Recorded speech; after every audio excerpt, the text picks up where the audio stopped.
ఆకాశమే హద్దుగా దూసుకెళ్తున్న భారత అంతరిక్ష పరిశోధన సంస్థ ఇస్రో తన ఖాతాలో మరో అద్భుత విజయాన్ని వేసుకుంది. బుధవారం ఉదయం శ్రీహరికోటలోని సతీష్ ధవన్ స్పేస్ సెంటర్ ఒక చారిత్రాత్మక ప్రయోగానికి వేదిక అయింది.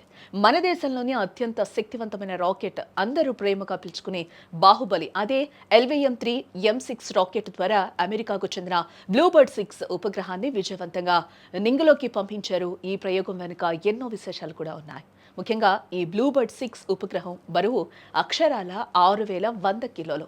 ఇంత భారీ బరువున్న ఉపగ్రహాన్ని భారత గడ్డపై నుండి ప్రయోగించడం ఇదే మొదటిసారి.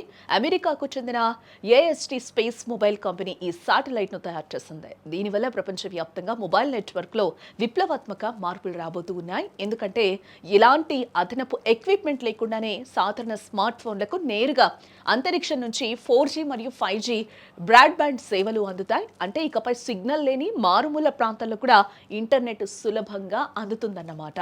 అయితే ఈ విజయం అంత ఈజీగా ఏం దక్కలేదు. ప్రయోగం సమయంలో ఒక ఉత్కంఠభరిత సన్నివేశం చోటు చేసుకుంది. ముందుగా షెడ్యూల్ ప్రకారం ఉదయం 8:54 రాకెట్ నింగిలోకి వెళ్ళాలి. కానీ రాకెట్ వెళ్లే మార్గంలో అంతరిక్ష వ్యర్థాలు ఉన్నట్లుగా ఇస్రో శాస్త్రవేత్తలు గుర్తించడం జరిగింది.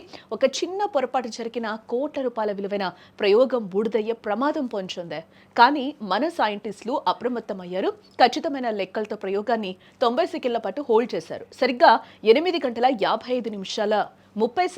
బాహుబలి రాకెట్ నిప్పులు చిమ్ముతూ మేఘాలను చీల్చుకుంటూ కూడా దూసుకు వెళ్లినట్లుగా కూడా తెలుస్తోంది. ప్రయాణం మొదలైన 15 నిమిషాల్లోనే రాకెట్ భూమికి 520 కిలోమీటర్ల ఎత్తులో ఉపగ్రహాన్ని కక్షలో ప్రవేశపెట్టింది. ఈ సక్సెస్ తో ఇస్రో చైర్మన్ వి నారాయణ్ మరియు టీం సంతోషంలో మునిగిపోయారు.